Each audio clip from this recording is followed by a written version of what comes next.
Halo semuanya, salam kenal, selamat datang di channel Traffic by Rago.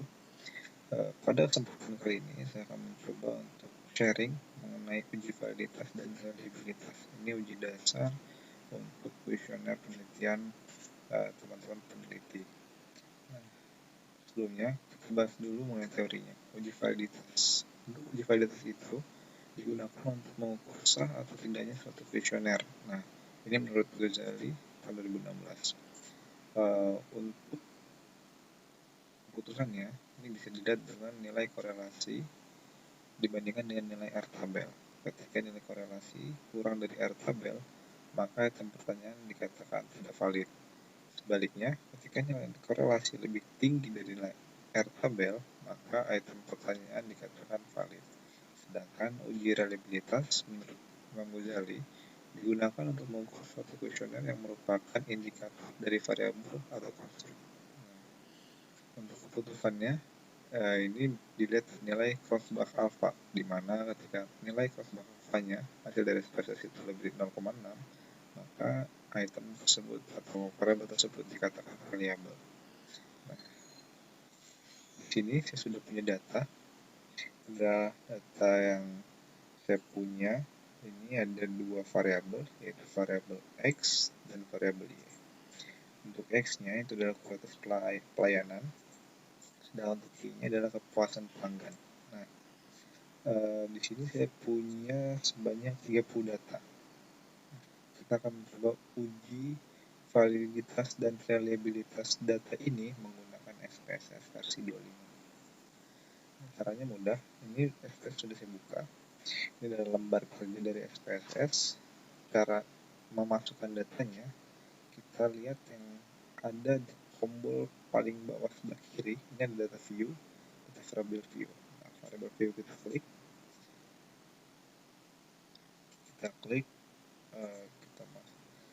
kita tinggal masukkan datanya. Mudahnya, ini saya copy dulu, kemudian dengan bantuan Excel ya kita transpose posisinya, awalnya horizontal menjadi vertikal. Ini jadi kita tinggal copy aja, kita pindahkan ke SPSS. Ini udah di variable view, kemudian di name kita tinggal paste aja.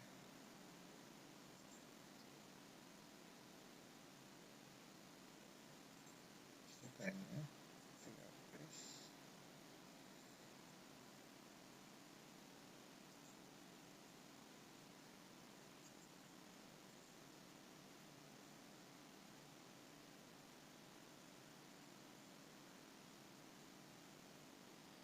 Nah, teknis ya teman-teman. Ini dari nomor 4. Sebentar.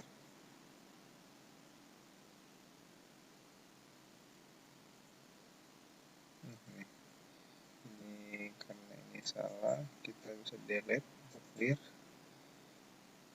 Nah, ini adalah item-item yang digunakan. Kemudian ini kita tahu bahwa X nya adalah kualitas pelayanan dan Y adalah kepuasan pelanggan.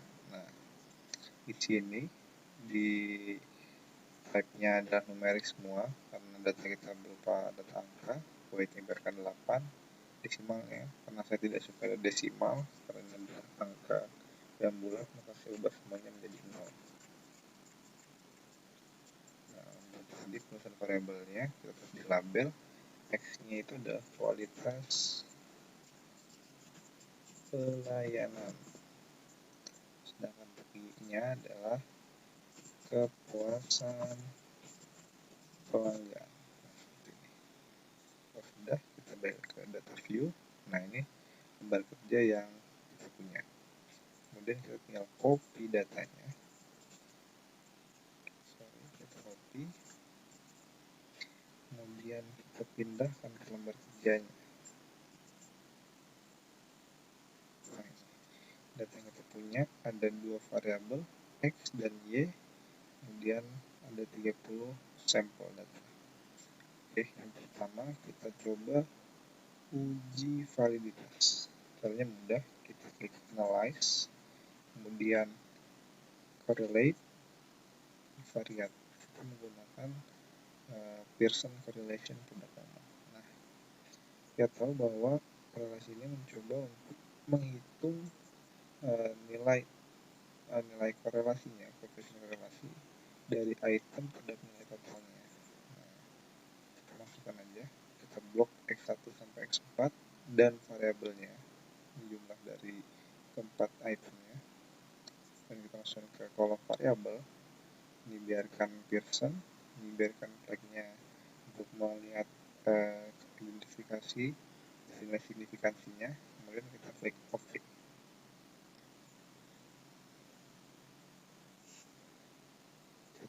Tinggal tunggu hasilnya.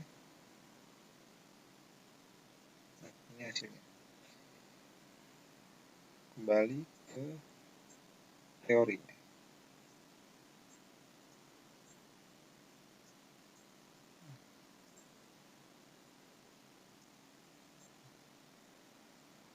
Keputusannya ketika jika nilai korelasi Pearson correlation ada di sini lebih kecil dari nilai R tabel, maka tidak valid. Sebaliknya, ya, ini R ya teman-teman.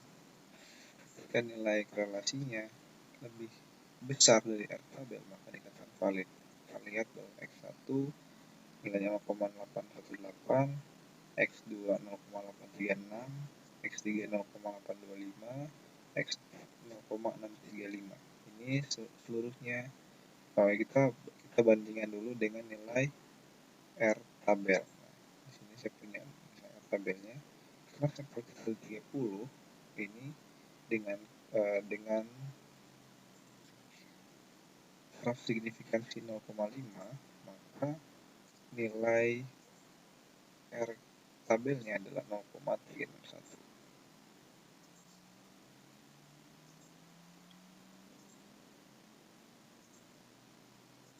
Nah, ini nilainya ya, 0,361. Tapi ada beberapa sumber mengatakan itu nilai N-nya yaitu N total dikurangi 2. Ini terserah teman-teman semua menggunakan referensi yang mana. Jika misalkan saya pakai yang 30 ini, maka nilainya adalah 0,361. Kemudian kita bandingkan dengan nilai correlation hasil dari ekspresi ini.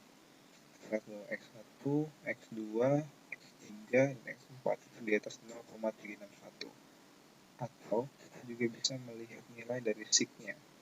Ketika nilai sig to tail-nya itu lebih rendah dari 0,05 atau 5%, akan dikatakan valid. Dari X1, X2, X3, dan X4 nilai signifikansinya adalah 0,000, lebih rendah dari 0,05. Maka keempat item ini dikatakan valid. Kemudian kita bisa langsung melakukan pengecekan pada variabel Y. Ini kita kembalikan. Kemudian yang ini kita pindahkan ke variabel. Kita langsung aja klik OK. Nah, hasilnya kita bisa lihat bahwa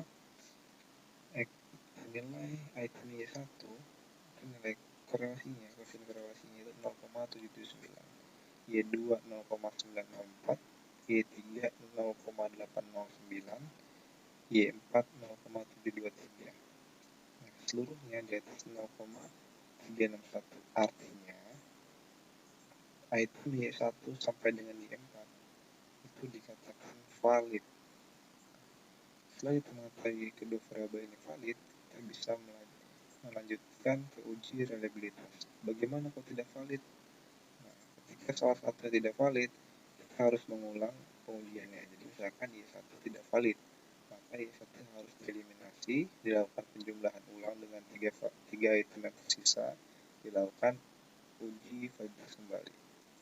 Nah, untuk uji reliabilitas, kita bisa klik Analyze, Scale, Reliability Analysis, klik aja, kemudian kita bisa langsung masukkan itemnya saja, X1 sampai dengan X4, kita masukkan ke kolom items.